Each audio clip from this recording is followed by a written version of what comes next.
So we have two shelters, one in Plano and one in Garland. All of our services are completely free for anyone affected by violence or relationship violence, as at the survivor as well as children. Okay, and so our services are free shelter, free therapy, free legal services, free case management, rent assistance, transitional housing, all of those things, okay? So if you ever run into anybody who needs that sort of help, there are 7 agencies in DFW who do what we do, okay? But we will be glad to help anybody, and we have a 24-hour hotline number. So that's where I'm coming from. But my job is so much more fun than that because I'm a community educator. I'm also a batterers intervention advocate because we also have a batterers program to help people who have been violent before to learn how to do relationships better. So I do that as well. But my favorite part is getting to come and share things with people to prevent those kind of relationships from ever happening, okay?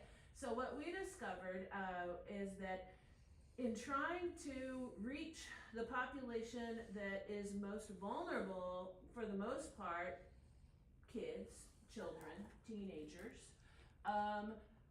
that people weren't as interested in us coming. I mean, a lot of schools are interested in us coming and talking about healthy versus not so healthy relationships versus abusive relationships. We do that all the time.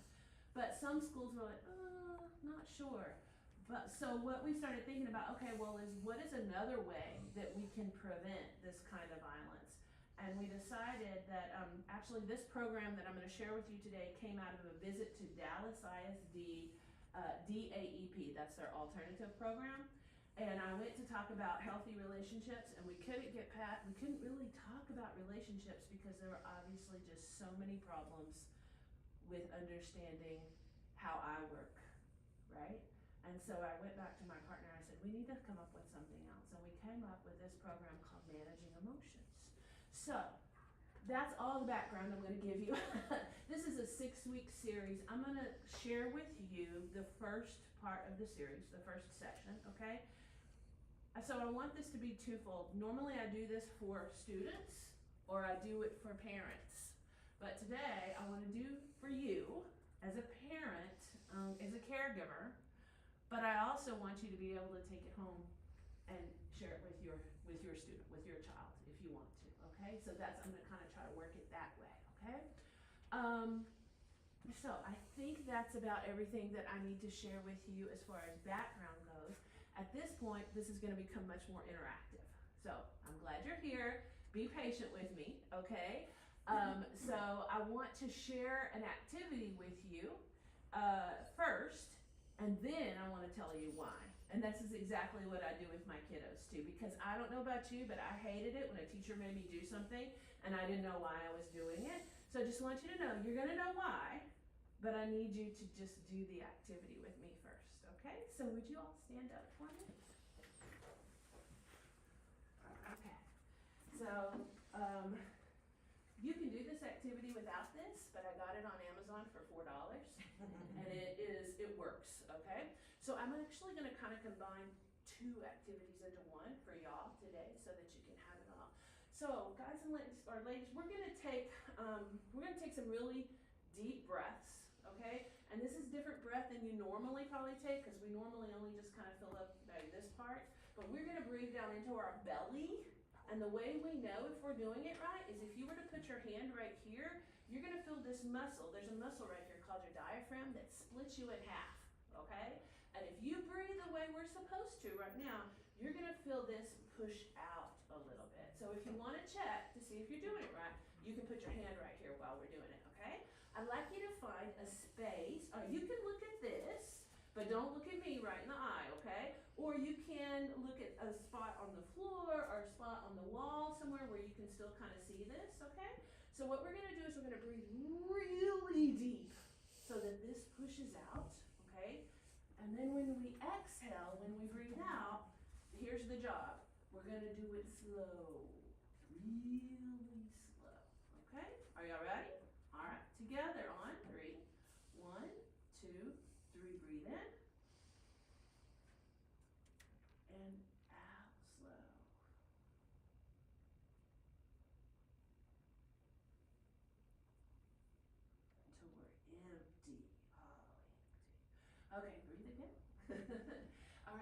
we're gonna breathe until we're empty and all the air is out, and this is down like this, okay?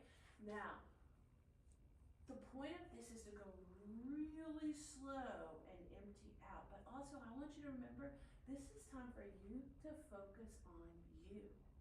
We don't give ourselves enough time. We're focusing on all the other things. So I want you to really focus on you. We don't want to make a big deal of this because we're going to learn how to do this so that nobody even knows that we're doing it, and we can do it anywhere. So we're not going to go, we're not going to do that, okay? We're going to do it silently, okay? So again, let's breathe in really deep. Fill up your belly, it moves out, and slow.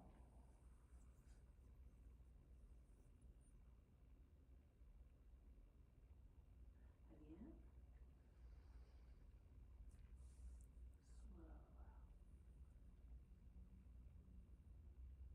This time when we fill up, we're going to hold for about 4 seconds. Fill up. Hold. Slow out.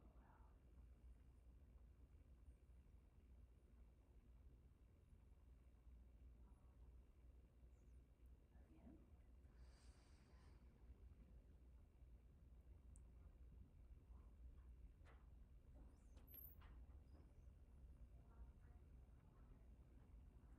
Okay, we're going to stop for just a second. So ladies and gentlemen, this can go on for a while, okay? We want this to go on until whoever we're doing this with has obviously relaxed and they're focused on their breathing, okay?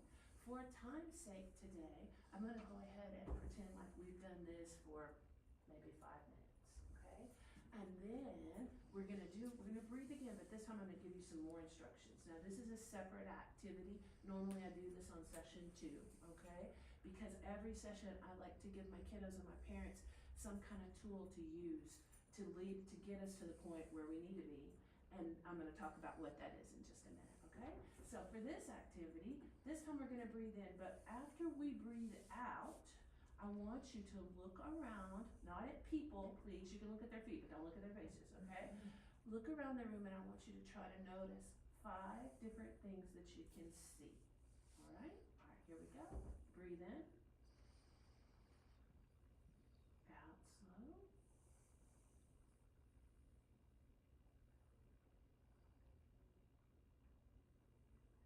Now see what you can see. 5 different things.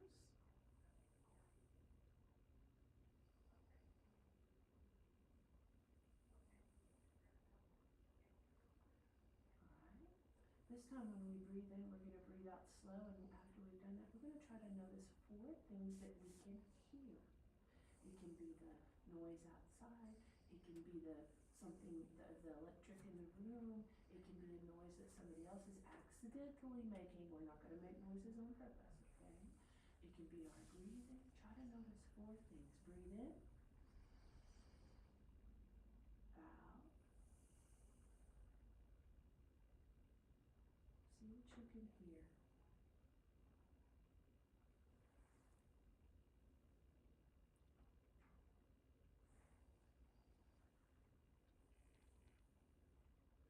Right, this time when we breathe in and breathe out, we're going to try to notice 3 things that our body can feel. Maybe it's the temperature of the room, maybe it's our clothes, maybe it's our foot on the floor. Maybe we hurt a little bit somewhere this morning. Just take notice of it, all right? Breathe in. Out.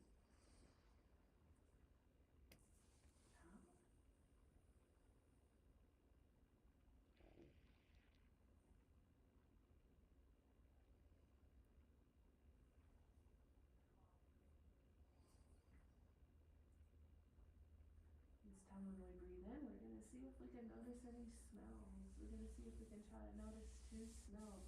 If you can't smell anything right now, I want you to think of what was the last thing that you smelled this morning before, okay? So 2 smells. Let's see if we can. Breathe in. Out.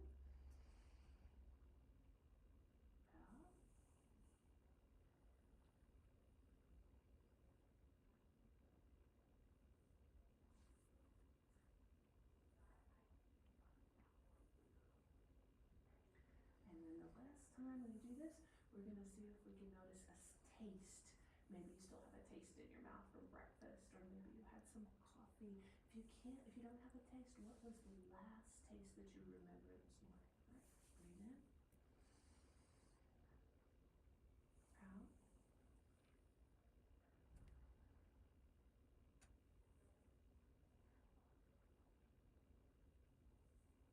Out. Let's breathe in one more time.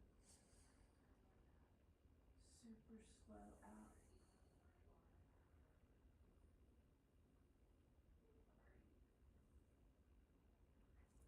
Excellent, thank you. Go ahead, have a seat. You can go to the next slide. All right, so again, I'm Amy Sasameda. I'm from Hope's Door New Beginning Center, and there's some information on the back table if you want any later on, okay? Okay, so why did we do that? Well, has anybody, and I know that you said that they need to hold their questions till later, but I'm gonna have them interact with me just a little bit, okay? Has anybody heard the word mindfulness before? Yeah, some of us, okay? Does anybody know what it means? Being aware of you. Yes, being aware of you, good, but in particular, being aware of you right now, in this moment, okay? So that becomes very important because of a certain way that our body works, okay?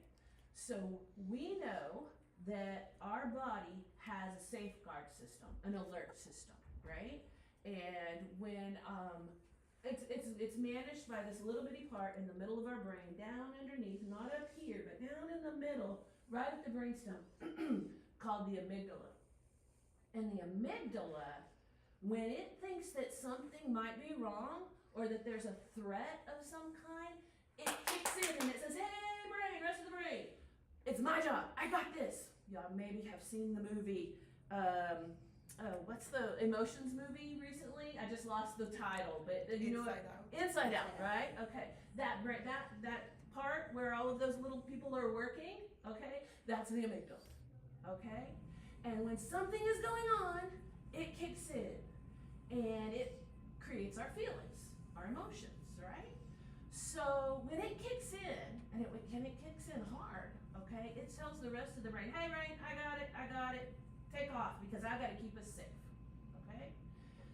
What happens then is that this part right here, this frontal lobe part, it says, okay, coffee break, okay, I'm gonna take a break, amygdala's got it, right? But the problem with that is that this part right up here is the part where we think. It's the part where we make decisions. It's the part where we can decide our thoughts and our emotions, where we make choices, right? And so when the amygdala kicks in, that part's not working so good. So the reason we did this little activity is because when we force our body, our breath, our lungs, everything, to slow down, the amygdala says, I guess there's not a threat after all. I guess I can relax. Okay, frontal lobe, come on back, take over, they're good. It's all good. And then we can think, and we can reason, and we can make choices. But if we don't force our body in some way to slow down, that amygdala can be like, I'm in charge, and stay, and we'll be like this, and just react all the time. Well, little activities like this that force our body to slow down, they give us the ability to think again, okay? And that's important for several reasons, all right? I'm gonna get into this, if you'll go ahead and go to the next slide. I'm gonna get into what all we're gonna learn in just a second. I wanna tell you one thing that I talk about in session 2, just real quick, because I think it's like one of the most important things that I say. Mindfulness means being present right now, right? Thinking about myself, thinking about what's around me right now in this moment. That's so important, and somebody needs to tell us and tell our kids how important that is, because if I'm not hanging out right now, I'm either hanging out in the past, okay, I'm gonna go this way for y'all, or I'm hanging out in the future, okay? So guys and ladies, if I'm hanging out in the past all the time, what kind of emotions would you be having if you were constantly hanging out in your past? What do y'all think? Would it be all good? Would it be all bad? Would it be a mixture? That's good if it's a mixture. For a lot of people, when we hang out in the past, it's sad. Sometimes it's sad because things were bad. Sometimes it's sad because things were good and we missed that. And we wish it could still be that way. Can we change the past? No. We cannot do anything about the past being bad. We can't change anything the way it was to back, now it's like that again. We can't do that, okay? Does the past even exist anymore? Only here. Only right here. That's the only place it even exists. We have no control over that, okay?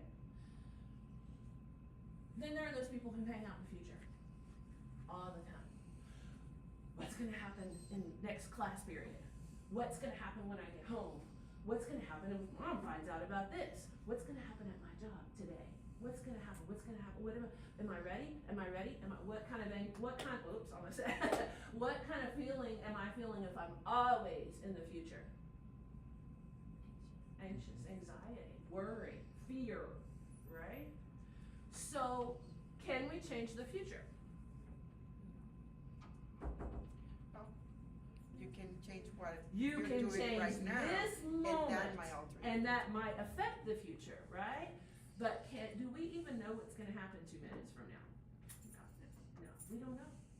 And so all we really have, it doesn't even exist. All we really have is this moment. This moment. So of course, sometimes we're gonna remember things, right? And of course, we need to plan for our future. But where we need to spend the most time is in this moment that we can change. Because if we're hanging out in the past all the time, we're wasting this moment that we can change things. If we're hanging out in the future all the time, we're wasting this moment where we can make that future happen the way we want it to. So do y'all get how important it is to bring ourselves back to this moment? So these little activities, that's what they're for. 5, 4, 3, 2, 1. 5 things that you can see, 4 that you can hear, 3 you can feel, 2 you can smell, 1 you can taste. It brings you back to this moment. Try it in the car when you're kind of anxious and you're sitting at the light. Try it, okay? All right, so that's from session 2 actually. So let me get back to session 1. Today we're going to learn the purpose and the process of emotions. We've already talked about mindfulness, okay? How to identify emotions and then controlling negative thoughts is a handout that is in your packet. I may or may not get to that handout, but it's there for you, okay? And it's something that I bring just for parents because parents kind of have to do this in order for kids to learn how to do it, okay? All right, so let's go on to the next one. So these are things that I hope that you'll be able to do. Talk to your teens about this process that we're going to talk about. Try some mindfulness activities. I just showed you a combination of 2. There's a whole list in your packet to try also, okay? Practice what we're going to do, identifying emotions, and then practice controlling negative thoughts for yourself and helping and this is teen. I know you may not have a teen. These are slides that I use for parents of teens lots of times. Y'all know this works for elementary kids too. We're adults. Can we use this? Absolutely. This works for everybody. Okay? So this is where we're going today. All right, so can you go into the next slide? Okay. Purpose of our emotions. When I give a little handout to kids, sometimes I have them do like a survey before we do this that kind of gauges where they are. And I will put, what are the purpose of emotions? And almost all of them will check, makes me who I am. That is not true. Our emotions do not make us who we are. So, if we're going around telling people, you're such an angry person, you're so angry all the time, you're a violent person, you're a mean person. No, that's not what's supposed to happen, okay? Emotions are supposed to come in, tell us something we need to know, and then go out. That's their signals, their signs, their information. That's all they are. Okay? The word emotion. What word is inside of emotion? Motion, which means move. They're supposed to come in, tell us something that we need to know, move out. Now, do they get stuck sometimes? Yes, they do. But that's why we're here. We're trying to learn. And we have a whole other session about, and we're not gonna do this one for this class, but we have a whole other session about trauma, which is when your emotions get stuck and you have to learn how to like reset your system so that you can help them learn how to move on, okay? But today, this is the process. The process, movere, is to move, okay? So we are not our feelings. So please, please, please be kind to yourself. You are not a mean person. You are not a violent person. You are not an angry person. You are feeling anger right now, right? You are feeling, oh, this is mine. I'm not an anxious person. I feel anxiety sometimes, all right? I am not a worried person. That's the one I grew up with. I thought I was just a worried person. Well, here's the deal. When things happen in our home and in our young life that are scary, that are unsafe, okay, we feel worried. And sometimes it gets stuck. And then we think we're a worried person. I'm learning how to let that go, okay? I hope you'll think about it today as we go on and how to let that go.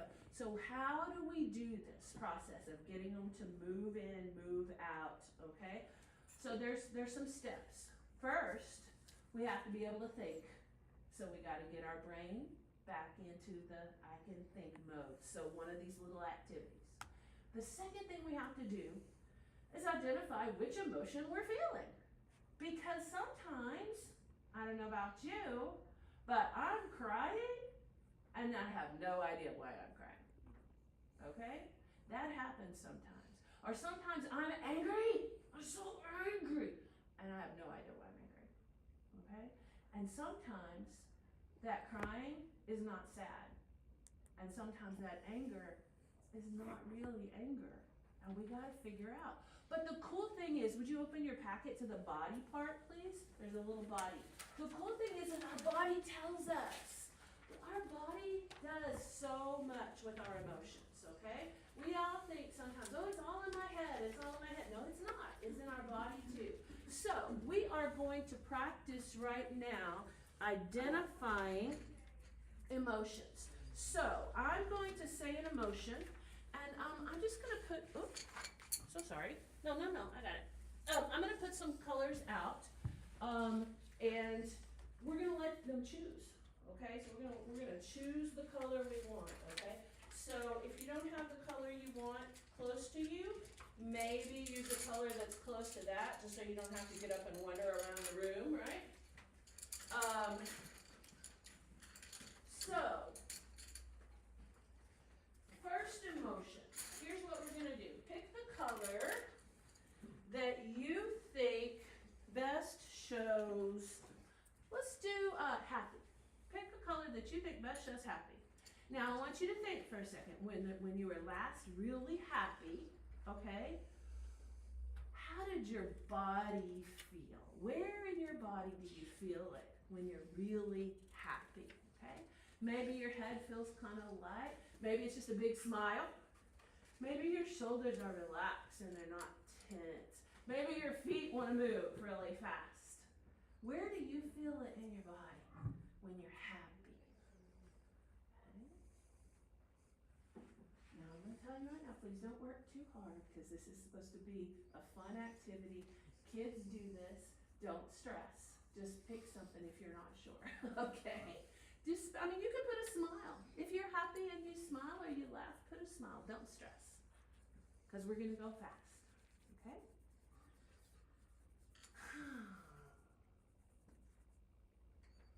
All right. Let's do one that might be a little bit easier for you to identify.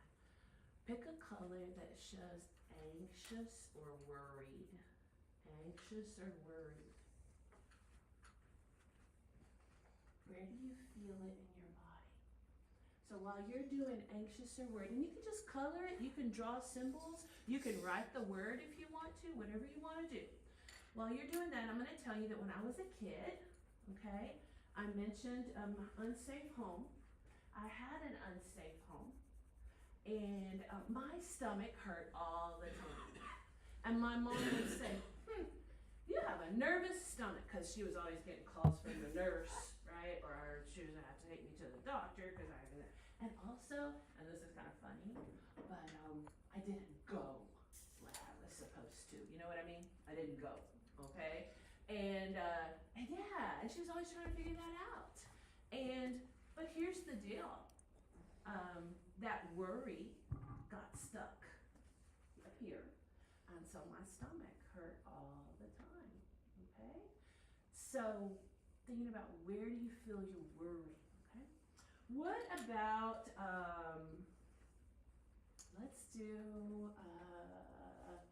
excited. And is that different from happy? Excited, like anticipation.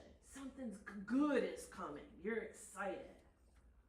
Where do you feel that? Pick a color for anticipation or excited. And if it's the same as happy, that's okay. But lots of my kiddos, they do their feet for this one because their feet want to move. Some people their hands want to move, right? And so excited or anticipation, it's interesting because it's a little bit like worry, because sometimes anticipation or excitement can switch to anxious or worried really fast, and sometimes we don't even know when that happens, okay? Except when our body tells us. Our body will tell us, okay? Let's do sad. Pick a color for sad. So, you could do your eyes crying, right? But some people feel sad in their head, like they get a headache. I feel sad right here in my throat. It's a different kind of crying than the crying that I do for all the other emotions that I cry for sometimes. When my throat starts to close up and feel like, I know that I'm truly in some kind of sad is happening, okay? Where do you feel sad? Maybe it's in our chest. Maybe it's in your stomach. All right, I'm gonna do one more, and then I want you all to give me one, okay? Let's do angry. You'd be surprised how many of my kiddos feel their anger right here in their hands. Their hands clench, right? When I'm angry, I cry. So I'm gonna put my tears for anger, because that's probably, I don't know, it's so hard. I cry for so many different emotions, but I definitely cry when I'm angry. And I hate that, because it makes me look, I think it makes me look weak when I cry. But I'm not weak, I'm angry. And I could do something to you if I wanted to. That's how angry I am, right? But I'm crying. Our body, it'll show us. Okay? All right, who's got one more? One more emotion that we might feel someplace different. Anybody? Disappointed. Disappointed. What a good one to think about. Yes, we've been looking forward to something, and it doesn't work the way it's supposed to. It doesn't happen, and now we're disappointed. Maybe our head hangs low, right? Maybe we are looking down when we're disappointed. Whatever you feel, disappointed. Okay.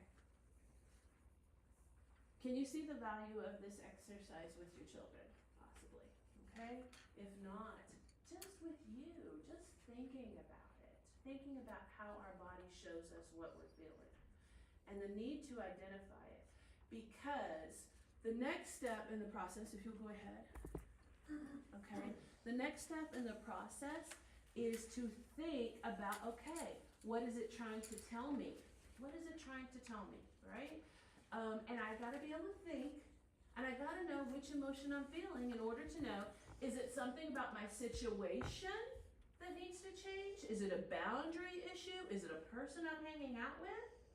Or is it something in my head from my past? Do I have some kind of trauma? Do I have some kind of memory that's making me feel this way? Okay? So we gotta know what it is exactly in order to know. So, but what do we do most of the time? We don't even think about it. Okay? I'm angry. I'm so angry. I gotta get home and cook supper. And we never even consider what it's telling us and what we need to do about it. We just think, oh, it passed, but here's the deal. If we didn't do what it's telling us to do, or feel what it needs us to feel, it did not pass. It's still in us. It's just not showing up right now, okay? Or maybe it is and we're not paying attention. So we have to figure out what signal is this giving us, and we have to know which one it is to do that. Sometimes we just kind of have to sit with it. Like sometimes our anger, once we can get our mind back under control, that doesn't mean that we're not angry anymore. We're still angry, but now we're thinking about it. Why? What happened? Have y'all ever noticed though, when you get really angry or really upset about something, that you don't really think about why until maybe 2 days later, and then you're thinking back on it, and oh, that's what that was about. Ooh, I wish I had known that before I said that. Right? And now I have to apologize. Or maybe I won't, I'll just continue on. And then we still have that issue, right? Until we really figure out what we need to do about it, okay? Another session that we'll do next time is about boundaries and communication, right? So how to deal once we've figured out what to do, how to communicate it, okay? So what is our time?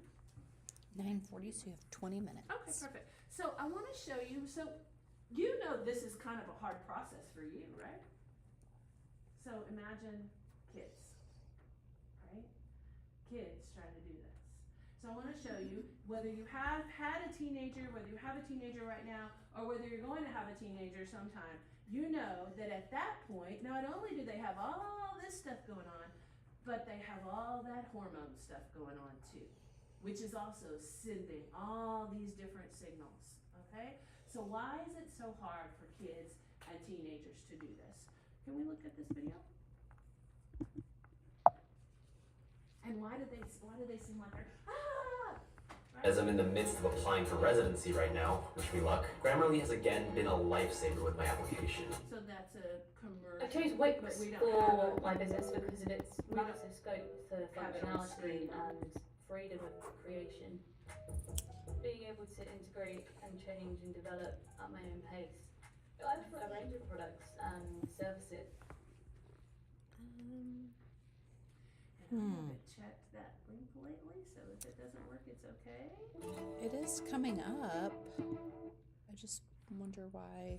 So you may need to do instead of, you have it on duplicate right now, we may need to do extend on your screen share. Do you know how to do that? I do not. Okay, so can I look real quick? Sure. Okay. So, Escape out. And then click on that. you can do there, that however you want to best do it. and then Yeah, it's click probably on coming that. up somewhere else. Yeah, There we go. there it is. Perfect. Okay, so I'm not sure, this is not it though. Can we try the link again? Sure.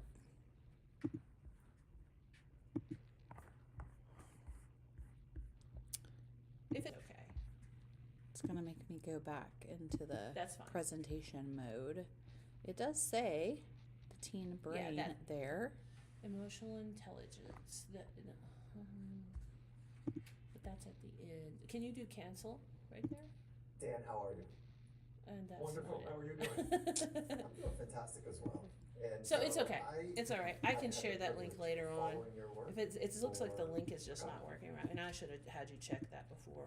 So we are going to, after the presentation, you'll get a follow-up Parent Square post. So we will find the correct link and get that I'm so sorry. sent to I don't know you. why it's not It working. does pop up and it says on the It's almost YouTube, like it it's says the already title. played and it doesn't want to go back for some reason. So anyway, So let me just we'll go back. summarize. This is basically the development and what's happening in a child brain transitioning into an adult brain, and also just the way that stress, okay, cortisol and things like that affect the brain, and just how it makes it so much more difficult for them to focus, okay, and to know which emotion that they're feeling. All right.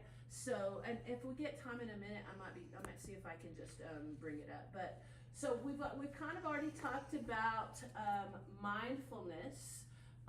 So the process then, again, just to review, is to do the activities to get our mind back centered, okay? It is to where we can think, and then it is to identify which emotion that we're feeling. And this is not something, of course, we can't necessarily bring this out every time someone's having a problem, but the more we practice identifying, the more we'll be able to figure that out on the fly, you know, when it's actually happening. And then the next step in the process is just to kind of sit with it and figure out exactly what it is that I'm feeling. All right, so since we have a few minutes, can you go ahead and there's some activities on mindfulness. There we go. Okay, so we've done this. This is the part that we just finished. Can you go on to the next one for me? Okay, so this is the process that I'm talking about, and you have this slide. Think about what I need, okay? Create some space between the emotion and the reaction. That's this process, as well as being able to think about it. Think about what the emotion is telling me. What do I need? Do I need to say something to my friend? Do I need to say something to my boss? Do I need to say something to my parent? Do I need to figure out this thing that happened 2 months ago that I still haven't dealt with, okay? Or this thing that happened 2 years ago that I still haven't dealt with, okay? So that's the figuring out what I need. And then respond with my thoughts or communicate to others, okay? And that's gonna be our next session. And is this my last slide? Okay, perfect. Okay, so I want to go ahead, since I don't have my video, I wanna go ahead and share with you, we're not gonna do the second session, okay? Because I've kind of moved things around since we last talked. We're gonna do the one over communication and boundaries, which we agreed. That's in November. Okay? So that will be your second session. But my second session that I normally do is actually kind of more of a focus on anger, okay? So I wanna share just a little bit of that with you. So we go back and we talk about mindfulness again and staying in the present, okay? And then we start talking about how we, with our thoughts, create our emotions, okay? And we can control our thoughts, therefore, we can control our emotions. Now, if you don't believe me, I'll ask the kids, so can you control your thoughts? And then some of them are like, well, sure. And then others are like, no, they just go wherever they want to. Do y'all have that happen sometimes? Do you start thinking about one thing and 5 minutes later you have no idea how you got to this thing that you're thinking about now, right? Well, so that's what happens if we're not trying to control our thoughts, right? They just go wherever they will. They go to the strangest places, right? But if we're trying to control our thoughts, we can. Would you all think about your absolute favorite dessert right now? Picture it. Picture your absolute favorite dessert. Can you see it? Mine is white chocolate raspberry cheesecake. I can see it right now with the raspberry dripping off, okay? Now, so can we control our thoughts? Yeah, we can. Do we control our thoughts? Most of the time we don't. So it's a practice. We have to practice controlling our thoughts. Now, why is this important? Because without getting into anything strange, we create our reality through our thoughts. And if you don't believe me, let me show you what I mean. All right, so I want you to imagine back when you were in school for just a minute. Let's pick high school, middle school to high school, okay? Put yourself in a classroom, okay? And I'm the teacher, and I come in. This class was horrible for that substitute yesterday. This is the worst class in the entire school. I cannot believe how awful you all are, and I just cannot wait for this semester to be over. I do not get paid enough to deal with this crap. And then I walk away. Now, hopefully you never had a teacher do that, but a lot of us have. Something like that, okay? Now, I want you to think about everybody in this classroom. Let's say we have 30 people, right? Every single person in this classroom is having a different thought, right? Okay? What if the person is thinking to themselves, I wonder what I did. She's so mad. I wonder if she's mad at me. Maybe I need to apologize. What is that person feeling after that thought? What are they feeling? Guilt. Guilt. A little bit of guilt, a little bit of anxiety, right? Okay. Now, this kid over here, though, this kid is saying, what is wrong with her? That stupid teacher. This, I should never be treated like this. I'm gonna call my mom. I hope she gets fired over this. What is that kid thinking? I mean, what is that kid feeling? Anger. Anger, right? Okay? But this kid over here, this is my favorite kid. This kid over here is like, look at this teacher. Oh, this is so good. I gotta get my phone out. I gotta get this on YouTube. What's that kid feeling? Innocence or funny. Yeah, funny, interested, excited, Yeah, right? exactly. Okay. I know I'm getting away from the microphone just a second. This kid over here, though, this is our kid, okay? This kid is saying, this always happens to me. Nobody ever likes me. I might as well just give up. Very sad. Did that teacher make all those different thoughts and all those feelings? That teacher just said one thing. The kids created those thoughts and those feelings based on their past, based on their experiences, right? They created those, okay?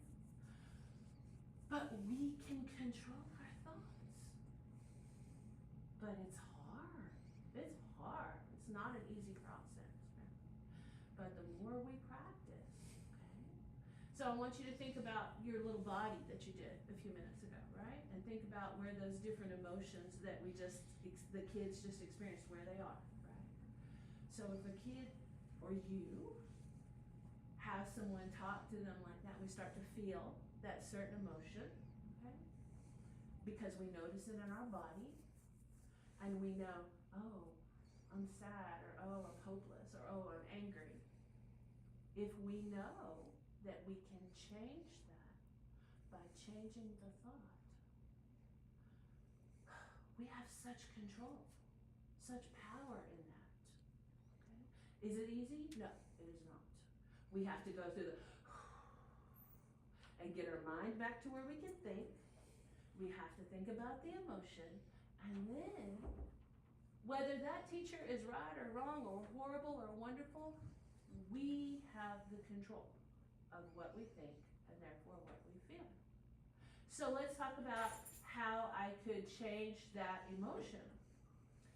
So let's think, okay, if I'm feeling angry, right? Okay. And I'm thinking, this stupid teacher, she's always like this. I'm gonna tell my mom. But then I go through that. Oh, I'm so angry. Okay, why am I so angry? Well, she did that, but I can't control her. But I can control me. So what am I gonna think? What am I gonna think? You know, maybe she's having a bad day. Maybe she almost got in a wreck on the way to work. Maybe her kid is sick. Maybe, you see what I'm doing? And that's called compassion. And when we can change anger from, me, it's all about me, she hates me, blah, blah, blah, to, I'm gonna think about the other person. And who cares whether it's true or not? Who cares? But if I can give myself thoughts to think about another person compassionately, then I start to feel compassion. And how much better for my body and my mind is compassion than anger? Is this hard? Yes, this is hard. This is hard. But with practice, just like anything else, with practice. And are we gonna fail? And are our kids gonna fail at this? Yes, they are. But when we start the practice of talking about it with our kids, talking about it, Mom, I got so mad today at school.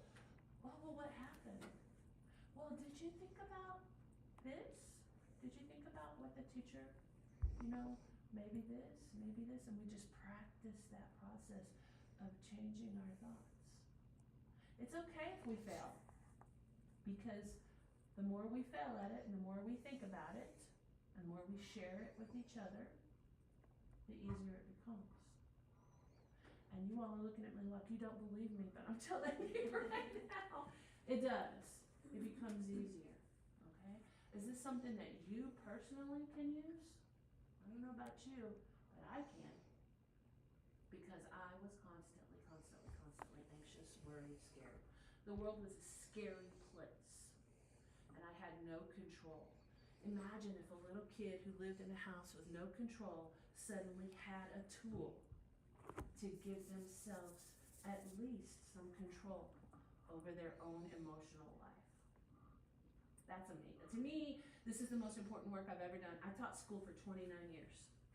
This is the most important work I've ever done, because my kids may never use English theater again. They may never. But will they use this? Oh, yes, they will. Oh, yes.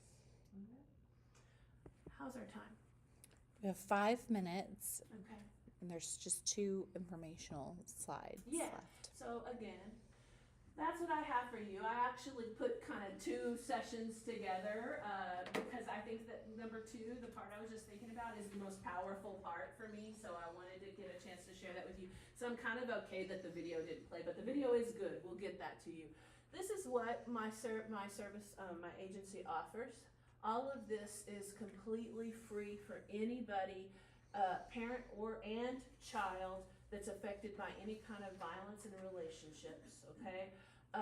This program, the program for offenders, is the only program that we charge for because we believe in accountability, but we also believe that that program is a prevention, okay?